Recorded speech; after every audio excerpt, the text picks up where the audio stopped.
I'm going to make raw diet for a puppy or an adult dog. And I'm not going to use, when I make this, any type of raw diet, even for the cat, legumes. And the reason why I'm not using this is there's some kind of, it's not, they don't really know what it is or what's causing it or which one of them or if it's all of them. It looks like it's lentils is causing a problem in pet food. And remember, the pet food, they use a tremendous amount. That's the advantage to having raw diet, is that you can make it as low, give it a very low fiber profile. Now I am making it sort of a higher fiber profile because this is for a puppy, and I have a tendency to do that with a puppy. But the problem with the using the legumes is that it's believed that it causes cardiomyopathy in dogs.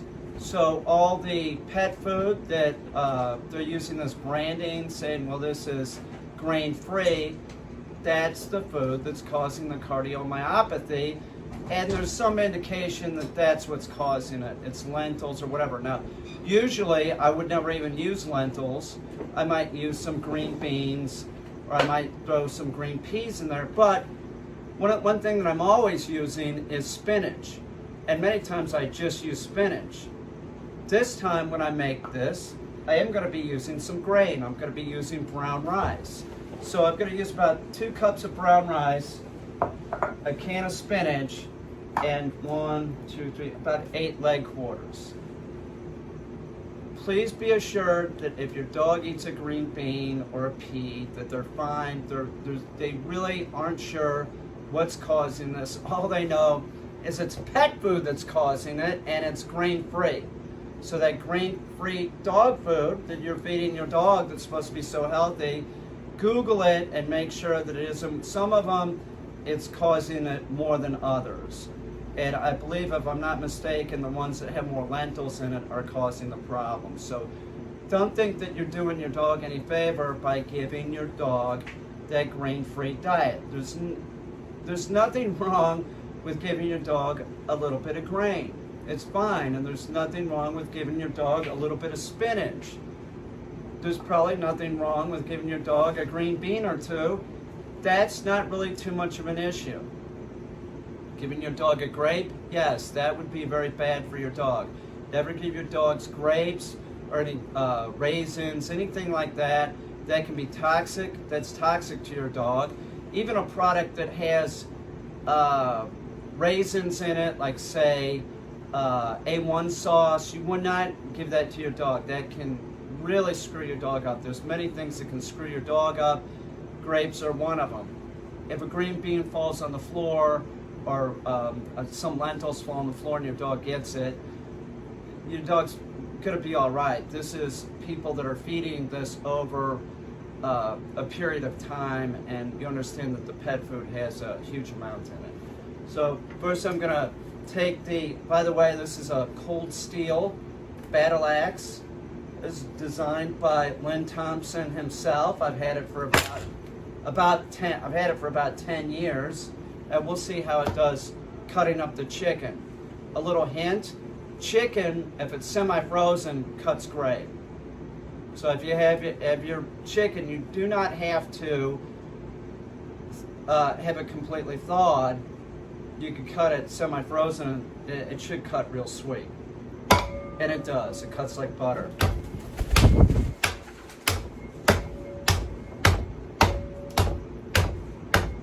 Now the advantage to doing it with one of the cold steel products is that I don't have to buy a grinder. And keep in mind that this is for a puppy. Boy, this battle axe works great. This is nicer than the machetes that I use. This is fantastic. So if you have a puppy or a senior dog, you have to chop it up. Don't listen to somebody on the internet. That I know what this one dude in particular, he's breeding these wolf hybrids, and he's saying you can give your puppy a leg quarter like this No, don't do that. You're talking about this very extremely large breed dog. If you gave this to an 8-week-old Labrador, you're going to give them enteritis. You want to chop it up. You want to mash it up so it doesn't look anything like a leg quarter anymore. Remember that the mother wolf dog, or just domestic dog, like say if it was feral, would be bringing home the kill and throwing it up. So it's mastication has already taken place. It's already been digesting in the animal's stomach before they throw it up, so that the puppy can eat it easier. One thing also I want to talk about is that calcium with the leg quarter, you're going to get absolutely enough calcium for your dog. That is, if the leg quarter is a decent size. If it's a real small leg quarter, if it's like really obviously super young chicken, which these chickens are only about 2 months old. About 2 months old, then you might have to add some calcium. And you don't want to use bone meal, because bone meal is cooked bone, and that can cause, once again, enteritis with your dog. Now, there seems to be some problems with people understanding like calcium is just calcium. That's true. But when you go get something like this, calcium citrate, there are binding agents in this to form the pill. Now, this is a human grade product. So you look at the binding agents, that's going to be in there to form the pill. That's just a fact. But the one thing that's really important is that if you get calcium, if you're going to add calcium, you do not add calcium with D3. D3 is fat soluble, not water soluble, and the D3 that would be in there would be the appropriate amount for a human. It's going to store up in your dog and make your dog real sick. So I wouldn't worry too much about, what are the binding agents. That's not really that big of a concern. This is a human grade product, and there's nothing in there that is it's fine for you. It's probably fine for your dog. But D3, if it says with D3 added in, you do not want to use that. Do not use that. But my point is that if you're using chicken, your dog's already getting plenty of calcium. If you're going to use beef, like steak or something, you have to add calcium, or else you're going to screw up the dog's calcium phosphorus level. By the way, this is better than anything I've ever used to make raw diet. This cuts like butter. I mean, this is fantastic. I've used a lot of Cold Steel products before to make raw diet. This is freaking awesome. I mean, wow. Lynn Thompson from Cold Steel is a freaking genius. I bought this thing years ago, and I can't remember why I bought it. I thought it was funny. I thought it was like sort of funny. It reminded me of like the Renaissance Festival or something. But I bought it, and then it sat in my yard for years. And just the other day, I was like, I'm gonna bring that inside, and I took a little grinder to it. It got the rust off of it, and man, this is a quality product. So if you do not want to buy a grinder, and you can buy a grinder on Amazon for a couple $100. You can buy a grinder that will go through chicken bones no problem. Remember, chicken bones are hollow. They're easy for your dog to digest. However, if it's cooked chicken bones, you'll give your dog enteritis. You'll make your dog sick. So when people ask this question all the time, you're not supposed to give your dog chicken bones. You're not supposed to give your dog cooked chicken bones. Chicken bones like this is easy for your dog to digest. So any type of cooked bone is bad for your dog. Now, in zoos, they, like the wolf population, a lot of zoos, this is what they feed them. Just so you know, that they feed them a lot of poultry. One, because it's real cheap. It's real cheap. Man, this thing sings. Do you hear that? That is beautiful. Thank you, Len. They use poultry. One, because it's inexpensive, and two, because it's easy for the dogs to crunch up. Now another advantage to raw diet is you give this to your dog, you can give it to them frozen like an adult dog. This takes a period of time for them to eat and they expend some energy. If you just give them a bowl of food, they just go through it. So you freeze this and then you throw this in their crate, give it to the dog.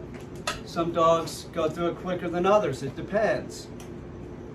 But there's advantages to the raw diet. Also, as far as like their teeth go, it's like night and day. You have a dog that's on raw diet, you look at them after 8 years of being on the raw diet, they look like they have puppy teeth. They're beautiful and they're white. You give your dog pet food, it's a nightmare. You're going to have all kinds of gum disease, all kinds of problems. When you start giving your dog raw diet, you stop giving pet food. And the reason why you do this is because the mobility is different. So in other words, like if you get pet food, it's a dry product, or even if it's canned, it doesn't matter. It's going to expand in the dog. So if you're giving raw and pet food at the same time, it will push the uncooked bone out of the dog. That's not what you want. That can cause problems. Do not transition the dog. You just stop giving them pet food. If your dog doesn't eat the first time you give them the raw chicken, don't worry about it. Feed them the next day. Pick the chicken up, try them again tomorrow. Your dog isn't going to starve for not eating. If you have a cat and you're trying to switch them over to raw diet and the cat doesn't want to eat, and then you give them cat food, you're never going to get the cat to switch. So if the cat, you're chopping up beef or something and the cat's interested, that's good. That's good. Maybe give them a little piece, get them used to it.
Wow. There's a lot of stuff that your dog can eat and it's not going to kill them instantly. They might have trouble down the road. So just keep that in mind. That's why from now on I'm omitting peas and beans, which I never really gave that too often anyway. So stay away from that. Don't give your dog lentils. Brown rice, no problem. There's no problem with this. Although I will say that you could have a problem in that, like the carbs, your dog gets the bulk of its energy from protein and fat. We get the bulk of our energy from carbs. So if you're trying to get weight on a dog, you could use something like this. You could use high carb food like oats, and oats I would limit too, or brown rice. You can do that. You can switch it up. Sometimes you could use some rice, and then sometimes you could not use rice. But I want to stress this, that like the least important part of the raw diet is the fibrous plant material. That is the least important part. your raw diet, the main components are protein, fat, and bone. If you're just getting protein and fat and you don't have the bone in there, you're gonna screw your dog up. That's a fact. If they're not getting enough calcium, you're gonna screw up the dog's calcium phosphorus level. By the way, somebody that's using, I see it all the time, I'm using broccoli, and that's how my dog's getting calcium. Are you out of your mind? There's not enough calcium in broccoli. That's ridiculous. If you had say the same quantity of broccoli as you would chicken, which one do you think would have more calcium in it? The chicken. It comes from the bone. Broccoli is considered high in calcium, as far as a vegetable goes. But I mean, come on, if this is it's a carnivore, it's not an animal that is eating broccoli unless it's already pre-digested in the prey animal's stomach. You're looking for the most sort of natural diet you can, and that's one reason why I use spinach a lot, is because it's like if your dog eats grass, it's either gonna throw it up or it's gonna poop it out, but it's not gonna be able to digest it. But if a dog ate a rabbit, it would be eating grass or spinach from your garden, and then it would be sort of pre-digested. This is canned, meaning it's cooked. So your dog can utilize this and digest it. If you give your dog raw spinach, your dog can't digest it. The same thing as giving grass. They cannot digest it. And if anybody out there is giving your dog carrots, you need to stop doing that. Don't give your dog carrots. They can't digest them. Why are you doing that? And then the dog's like crazy about them because they're high in sugar. That's why your dog and please be assured that just because your dog likes something doesn't mean that it's going to be good for them. And you pick what the dog likes and dislikes. That's how it works. Dogs like a lot of things. That doesn't mean that it's going to be good for the dog. So that was 2 cups of rice I put in here, which is that's a lot. That's probably more than I would generally put in. But like I said, I'm making this diet pretty much for a puppy and a senior dog. And then I'm going to put in this can of spinach. And then that's pretty much it. So this is pretty much it. And then I'll just bag it and put it in some Ziploc bags, and probably about 3 Ziploc bags, and I'll take it out as needed.